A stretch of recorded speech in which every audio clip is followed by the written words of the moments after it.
Ini nampaknya dalam masjid masih belum kompak. Kita semuanya harus kompak karena hari ini kita sudah menyatakan hari kemenangan. Assalamualaikum warahmatullahi wabarakatuh. Waalaikumsalam warahmatullahi wabarakatuh. Terima kasih. Bismillah walhamdulillah wassalatu wassalamu ala rasulillah Sayyidina Muhammad bin Abdullah wa ala alihi wa sahbihi wa mawalah. La hawla wa la quwata illa billah, amma ba'du. Hadratil muhtaramin, para alim, para ulama, wabil khusus Rois Suriah, pengurus Majelis Wakil Cabang Nahdlatul Ulama Kecamatan Tumbang Titi, dan juga para Rois Suriah, pengurus ranting ya, desa-desa yang ada di Kecamatan Tumbang Titi. Yang saya hormati para ketua tanfiziah, baik ketua atau wakil ketua, sekretaris, wakil sekretaris, bendahara, wakil bendahara, ya, katib, Pak Wan, di pengurus Majelis Wakil Cabang Kecamatan Tumbang Titi maupun pengurus ranting desa-desa yang ada di Kecamatan Tumbang Titi. Yang saya hormati Bapak Camat dan unsur Forum Koordinasi Pimpinan Kecamatan atau Porkopimcam Kecamatan Tumbang Titi atau yang mewakili. Yang saya hormati bapak-bapak para kepala desa yang hadir pada kesempatan ini. Yang saya hormati para pengurus Badan Otonom Nahdlatul Ulama, baik di tingkat kecamatan maupun tingkat ranting se-Kecamatan Tumbang Titi, apakah itu pengurus muslimat dan anggotanya, pengurus Fatayat Nahdlatul Ulama dan anggotanya, pengurus Gerakan Pemuda Ansor Banser dan anggotanya, pengurus Ikatan Putra Ikatan Pelajar Nahdlatul Ulama beserta anggota, pengurus Ikatan Pelajar Putri Nahdlatul Ulama atau IPPNU beserta anggota, pengurus Pagar Nusa, dan seluruh jamaah warga Nahdlatul Ulama serta masyarakat Kecamatan Tumbang Titi yang hadir pada kesempatan yang mulia ini, yang sama-sama kita muliakan dan mudah-mudahan dimuliakan oleh Allah Subhanahu wa taala. Amin, Allahumma amin. Pertama-tama mari kita panjatkan puji dan syukur kehadirat Allah Subhanahu wa taala atas limpahan rahmat, taufik serta hidayahnya yang tidak terbatas. Kita diberikan nikmat iman dan Islam, kita diberikan nikmat sehat, kita diberikan nikmat kekuatan lahir dan batin, kita diberikan nikmat kesempatan, dan kita masih diberikan nikmat berupa nafas kehidupan, sehingga kita alhamdulillah pada pagi hari ini menjelang siang kita hadir bersama-sama di Desa Pemuatan Jaya, Kecamatan Tumbang Titi dalam rangka acara selapanan yang diselenggarakan oleh pengurus Majelis Wakil Cabang Nahdlatul Ulama Kecamatan Tumbang Titi. Selawat dan salam semoga selalu tercurah dan terlimpah kepada baginda Rasulullah Muhammad sallallahu alaihi wasallam beserta keluarga dan para sahabatnya, serta kita seluruh umatnya yang senantiasa mencintai beliau dan senantiasa merindukan dan mengharapkan syafaat beliau, syafaat baginda Rasulullah Muhammad sallallahu alaihi wasallam, utamanya nanti di yaumil akhir nanti. Mudah-mudahan sekali lagi kita tergolong kepada umatnya baginda Rasulullah Muhammad sallallahu alaihi wasallam, Allahumma shalli alaihi, dan kita juga termasuk ke dalam rombongannya baginda Rasulullah Muhammad sallallahu alaihi wasallam. Amin Allahumma amin. Para jamaah yang dirahmati Allah, saya jangan dipanggil kiai. Kalau kedengaran istri saya risih dipanggil kiai itu Pak, Bu. Karena kalau kiai itu istrinya minimal 2. Loh saya ini kan baru 1. Jangan dipanggil kiai lah. Apalagi namanya 1 istri. Ya, jadi kecuali kalau nama saya ditambah jadi 2 ki. Bukan saya takut istri, tidak. Tapi saya menghargai istri saya. Kan kadang-kadang ada juga yang bapak-bapak nih Bu, kalau di belakang ibu itu beraninya luar biasa. Wah, gagah gitu kan. Wah, tapi kalau udah di depan ibu-ibu penakut semuanya. Kalau saya enggak, saya di depan istri maupun di belakang istri tidak ada dusta di antara kita. Nah, itu ya. Pak Haji ketawa itu, Pak Haji pengalaman.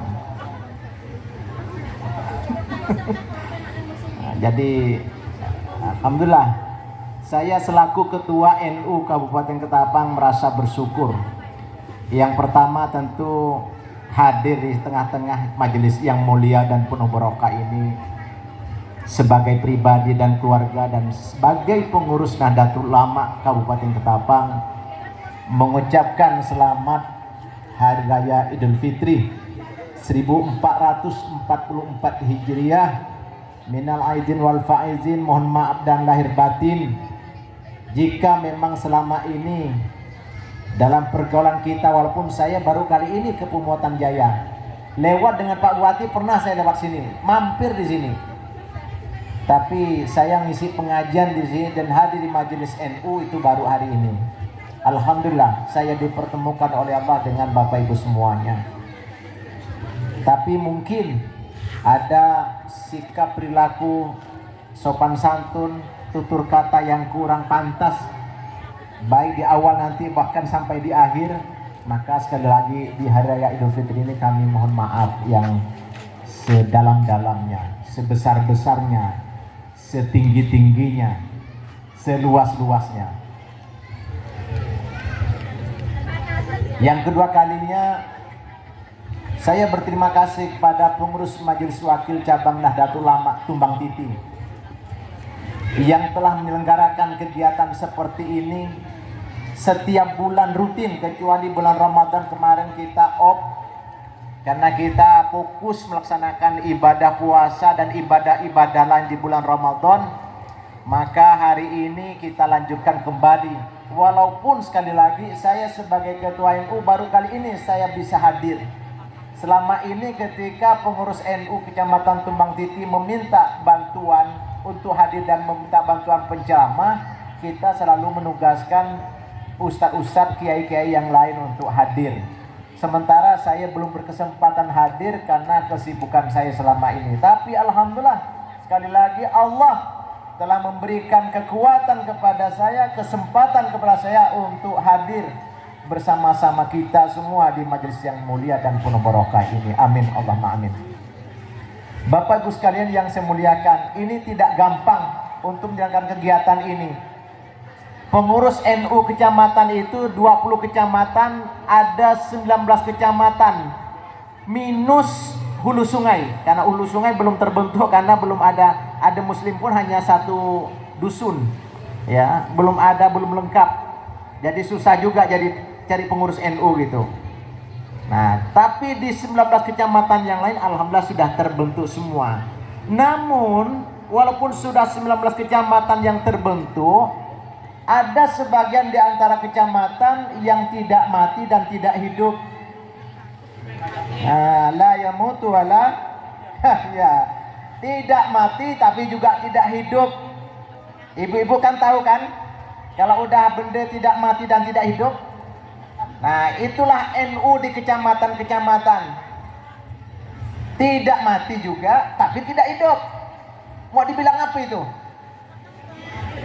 Ya, wow katanya itu. Atau dibilang NU letoy. Ini NU, bukan yang lain. Ini. Tapi alhamdulillah ada beberapa kecamatan termasuk kecamatan Tumbang Titi hari ini alhamdulillah kegiatan NU-nya berjalan secara berkesinambungan, secara berkelanjutan. Setiap bulan minimal itu pengajian salapanan. Ditambah lagi dengan kegiatan-kegiatan yang lain. Apalagi memang di daerah-daerah yang memang mohon maaf sebagian besar jemaahnya itu warga trans. Ini luar biasa. Karena memang dari Jawa datang ke sini memang sudah NU 100, bukan 24 karat tapi 100 karat. Sudah NU memang gitu. Nah, mudah-mudahan dengan kegiatan-kegiatan seperti ini kita semakin kuat ke-NU-an kita. Untuk apa? Untuk menegakkan ajaran Islam ahli sunnah wal jamaah.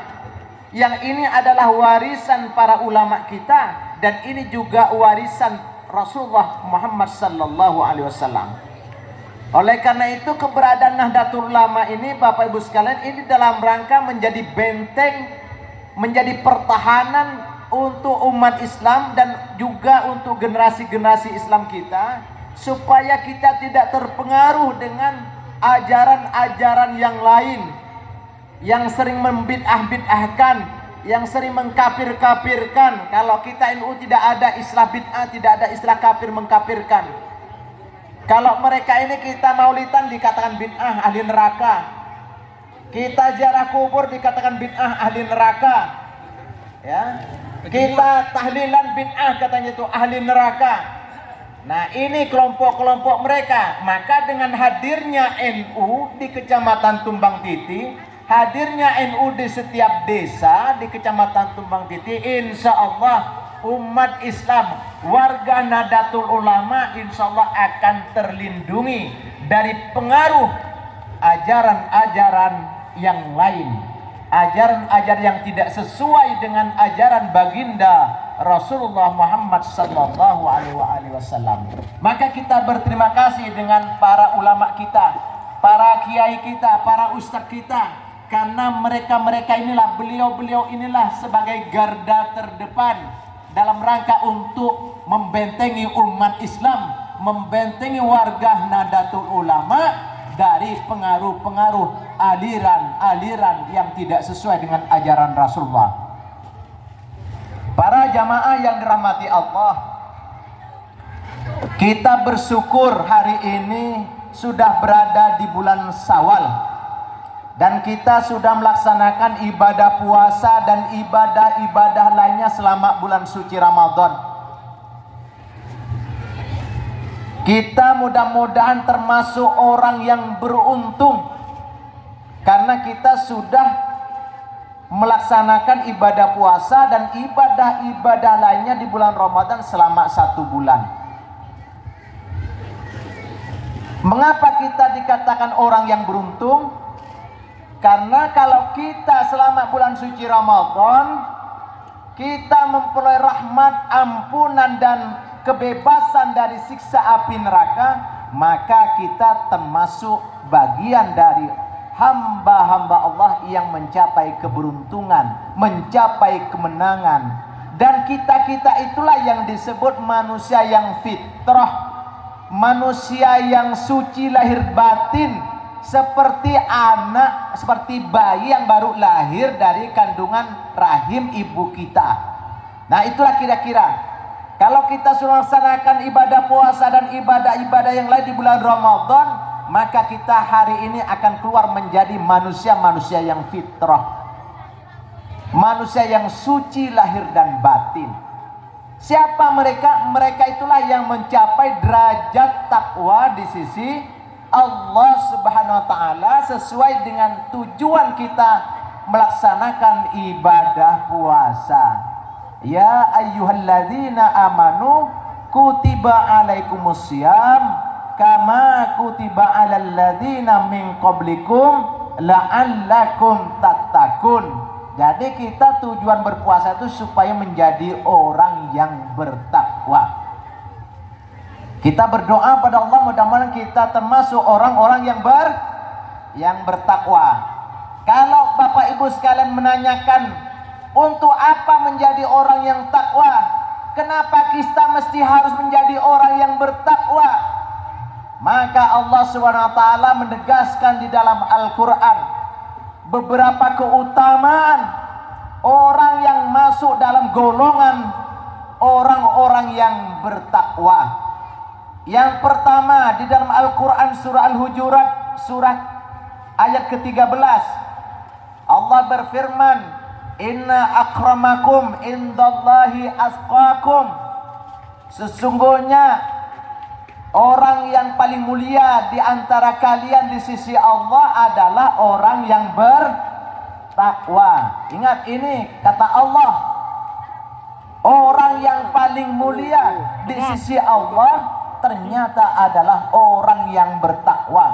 Bukan karena harta, bukan karena pangkat, bukan karena jabatan yang menyebabkan dia mulia di sisi Allah, bukan karena cantik, bukan karena dia ganteng, tetapi ternyata kata Allah, orang yang paling mulia di sisi Allah adalah orang yang bertakwa.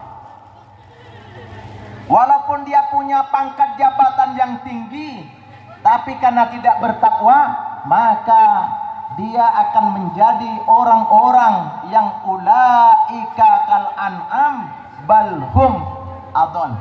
Mereka seperti binatang, bahkan lebih keji daripada binatang. Ini jadi pejabat tapi tidak bertakwa, punya harta kekayaan yang melimpah ruah tapi tidak bertakwa, sama. Tapi kalau dia bertakwa, kaya bertakwa, pejabat bertakwa, ini luar biasa. Ini akan semakin mulia di sisi Allah Subhanahu wa taala. Para jamaah yang dimuliakan Allah, ini yang pertama. Maka kita wajib untuk menjadi orang yang bertakwa. Yang kedua, di dalam Al-Quran surah At-Talaq ayat 2 sampai 3, Allah memberikan janji kepada orang-orang yang bertakwa. Apa kata Allah? Wa may yattaqillaha yaj'al lahu makhraja. Orang-orang yang bertakwa itu kepada Allah, maka dia akan diberikan jalan keluar dari segala kesulitan. Jalan keluar dari segala kesulitan. Ini untungnya kita menjadi orang yang takwa, Bapak Ibu sekalian. Lalu yang kedua, waryarzuqhum min haitsu la yahtasib. Orang yang takwa itu nanti akan diberikan rezeki dari arah yang tidak disangka-sangka. Ini orang yang takwa. Ketika kita nggak punya uang, jangan khawatir. Ketika kita tidak punya beras untuk makan besok, hari ini, besok dan seterusnya, jangan khawatir. Kalau kita benar-benar bertakwa di sisi Allah, maka Allah akan memberikan janjinya kepada kita, wa yarzuqhu min haitsu la yahtasib. Allah akan memberikan rezeki dari arah yang tidak disangka-sangkanya. Ya ada saja, paling tidak minimal kalau macam Pak Ustadz ini diundang, bapak-bapak ini diundang beruahan ke sebelah. Ya, makan gratis. Nah, itu juga wa yarzuqhu min haitsu la yahtasib. Tiba-tiba tanah kita yang satu kampung laku. Yang seharusnya hanya 50 juta ternyata laku 100 juta. Bahkan bisa lebih dari itu. Ini wa yarzuqhu min haitsu la yahtasib. Tiba-tiba ada orang mengantarkan infak sedekah, wa yarzuqhu min haitsu la yahtasib. Seperti itu Bapak Ibu sekalian. Maka Allah akan pelihara kita ini. Allah akan atur rezeki kita ini. Yang penting kita bertakwa kepada Allah.